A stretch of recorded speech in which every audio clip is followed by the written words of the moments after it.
Friends, मैं हूँ पारुल और अवधि चौका चैनल में आपका बहुत बहुत स्वागत है। दोस्तों, आज हम बताने जा रहे हैं हम सबका फेवरेट पिज़्ज़ा। बट हम इसको आटे से बनाएंगे, मैदा से नहीं बनाएंगे, क्योंकि कोरोना का समय है, हम सबको अपना ख्याल रखना है। तो चलिए फिर फटाफट इसकी रेसिपी देखते हैं। हमें सबसे पहले चाहिए 2 कप आटा,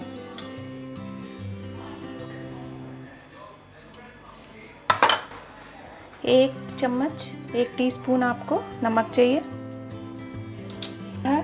आधा टीस्पून आपको शुगर चाहिए, आधा टीस्पून बेकिंग सोडा चाहिए,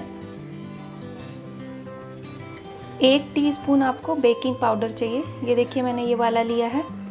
अगर आपके पास बेकिंग पाउडर नहीं है तो आप सिर्फ सोडा ले सकते हैं, लेकिन सोडा के साथ आपको दही भी लेना पड़ेगा। यहाँ मैं सब चीज़ें डाल रही हूँ।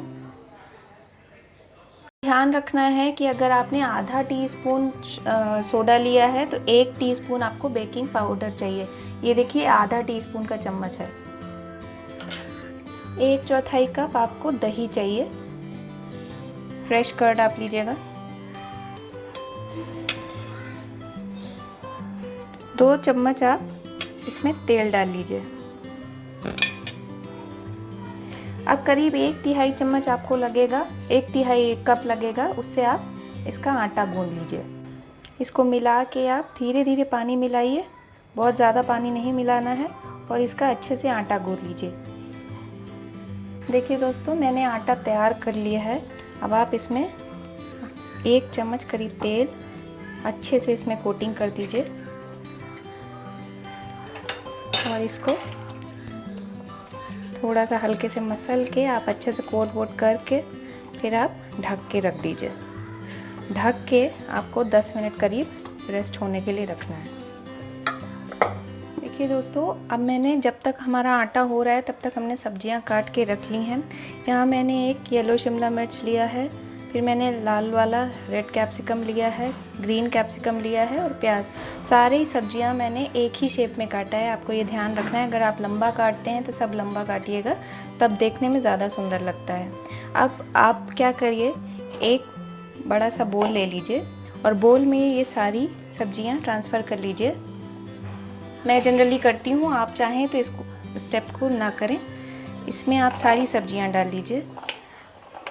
ये टोटली ऑप्शनल है, ये स्टेप आपको ज़रूरी नहीं है कि आप करें।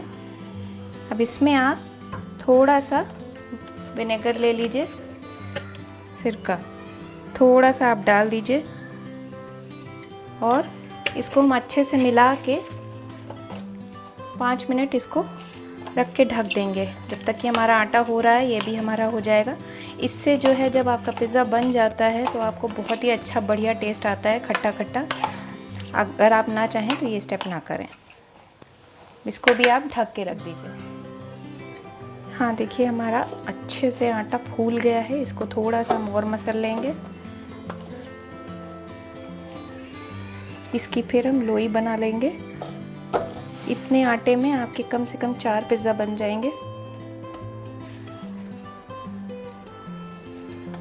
अगर आप थिन क्रस्ट बनाना चाहते हैं तो 2 छोटे छोटे बना लीजिए, उसका हम थिन क्रस्ट बनाएंगे। बाकी का हम बड़े बड़े लोई का हम थिक क्रस्ट बनाएंगे। अब देखिए, इसकी हम एक लोई बना लेंगे। इसको हम 3 से 4 गुना मोटी बनाएंगे रोटी से। नॉर्मल रोटी से हम 3 से 4 गुना मोटी बनाएंगे। इसको बेल लेते हैं फटाफट।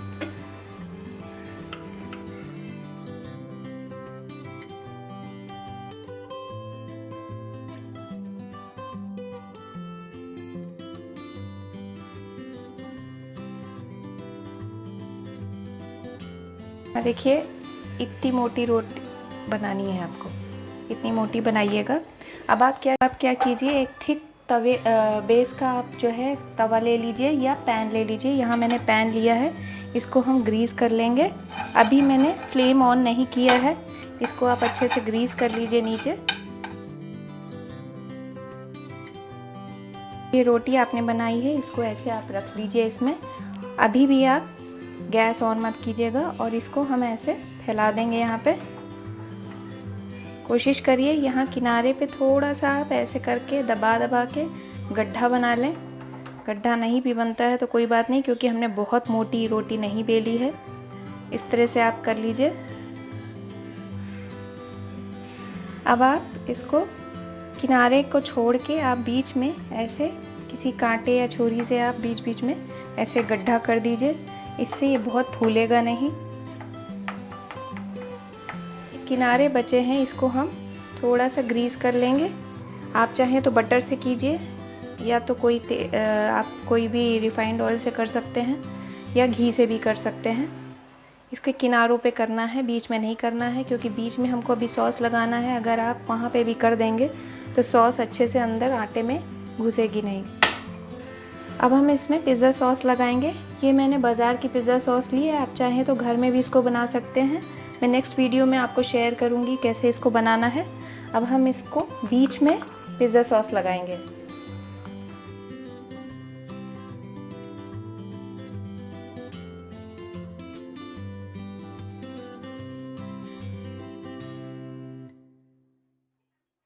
देखिए मैंने पिज़्ज़ा सॉस लगा लिया है। अब हम इसमें मोज़रेला चीज़ लगाएंगे। ये मैंने घिस लिया है। अब आप इसको लगा लीजिए।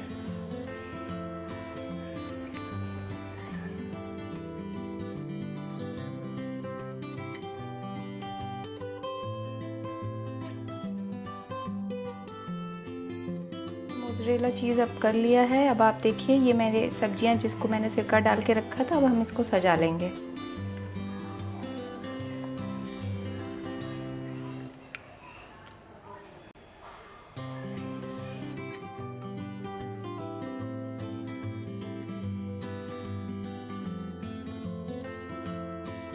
अच्छे से सजा लिया है। कितना कलरफुल लग रहा है। आप कोई भी सब्जी से इसको सजा सकते हैं।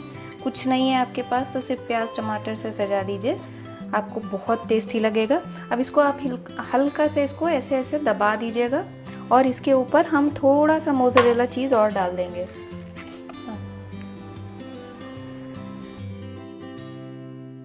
अब हम इसकी गैस ऑन कर देंगे। एकदम आपको लो फ्लेम पे रखना है, और इसको 12 मिनट आप ढक के पकने दीजिए। 12 मिनट बाद हम इसको चेक करेंगे। अब देखिए आप, मैंने दूसरा भी एक बनाने की कोशिश की है। ये हमारा थिन क्रस्ट है। इसको मैंने बहुत पतला बेला है, मतलब रोटी से ज़्यादा, रोटी के बराबर पतला नहीं, थोड़ा सा मोटा आपको पराठे की तरह बेलना है। और फिर आपने इसको तवा पे डाल दिया। तवा अब ये एक साइड से हो गया है। ये तवा हमारा चूँकि पतला है तो हम इसको कैसे बनाएंगे वो हम देख लेते हैं।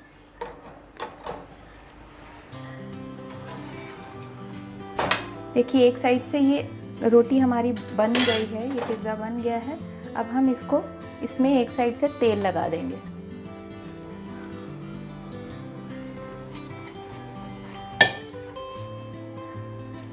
दूसरी साइड से हम इसको पकने दे रहे हैं। करीब 2 मिनट बाद हम गैस बंद कर देंगे और इसको हम उलट देंगे। हमने इसको अच्छे से ग्रीस कर लिया है। अब हम इसको 2 मिनट बाद जब उस साइड से भी हो जाएगा तो हम गैस बंद करके इसको पलट देंगे। अब ये 2 मिनट बाद इस साइड से भी हो गया है। अब हम गैस बंद कर देते हैं और इसमें हम पूरा सेम प्रोसेस रिपीट करेंगे जो हमने पहले वाले में किया था।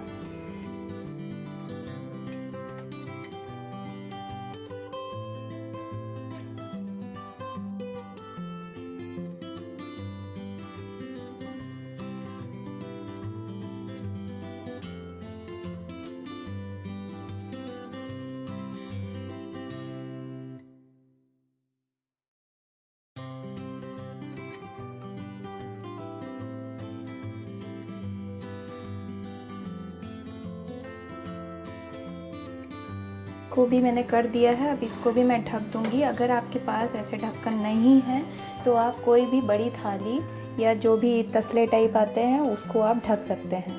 इसको भी हम 12 मिनट बाद चेक करें। देखिए फ्रेंड्स, हमारे 12 मिनट हो गए हैं। ये पक के तैयार है। इतना सुंदर लग रहा है। गैस हम कर देते हैं बंद और इसमें हम अब ऑर्गेनो डाल देंगे।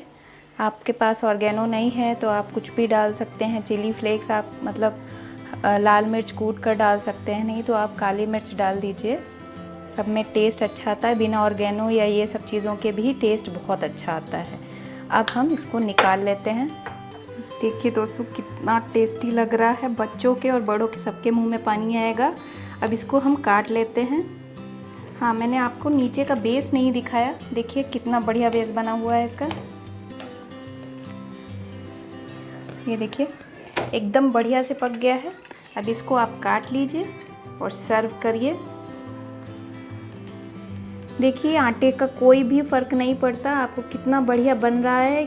बिल्कुल मैदा खाने की ज़रूरत नहीं है इस कोरोना में। आप भी खाइए, औरों को भी खिलाइए। अगर मेरी रेसिपी आपको पसंद आए तो इसको लाइक करिए और ज़्यादा से ज़्यादा शेयर कीजिए। सब्सक्राइब करिए और बेल आइकन को दबाना बिल्कुल ना भूलिए। फिर मिलते हैं एक नई रेसिपी के साथ। तब तक के लिए स्वस्थ रहिए, सुरक्षित रहिए। धन्यवाद।